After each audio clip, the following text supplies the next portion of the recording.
with Matt, with the new coach, what were your expectations coming into the season, and then have they changed since? Wow. Since tremendous thing. Right out the gate, huh? I didn't know what to expect because he's a first-time head coach. He's 3 years older than me. There's the age gap is pretty tight. So I kind of had low expectations. I just was excited to meet him and talk to him and get to figure know things him. out. Yeah, and it's been great. He's fun to work with. He's created a good environment where the guys can be themselves. Got off to a good start. Well, what are you hoping to accomplish now this season? Now we're 7-2. What's the goal? Win the North first, and win the Super Bowl. That's what it's all about. Now, what's your coming off the Chargers loss? What's your mindset after a loss compared to a big win? And does that change at all? Change anything in your preparation? No, it doesn't change my preparation. I think you just have to be a little more critical of what happened. I think the key is you can't ever ride the wave and get too high when it's going good and start to believe you're amazing, and too low when it's bad, because most of the time you're just a couple plays away from it being good, and when it's great, you're a couple plays away from it being an average performance.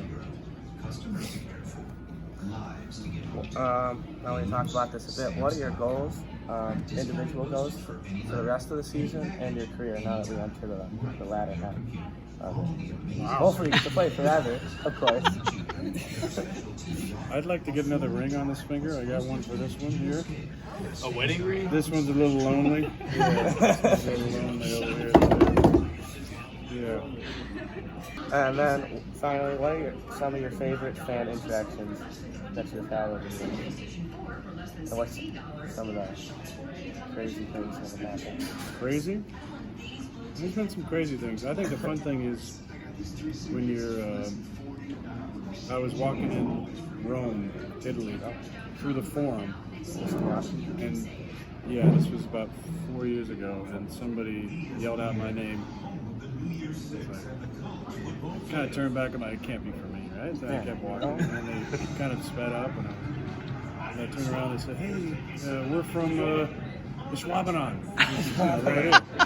We're on our honeymoon. We're just huge Packer fans. It was awesome. That's cool. And then last year I went to Paris, and I sought out this Packers bar, and there's one Packer bar in Europe, and it's in Paris. Pretty cool.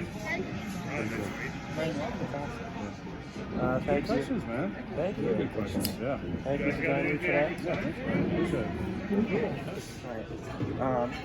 When do you feel like you're in a groove during the game? Is it a couple completions in a row? Is it one nice pass? When do you like feeling it? What has to happen? Just wake up.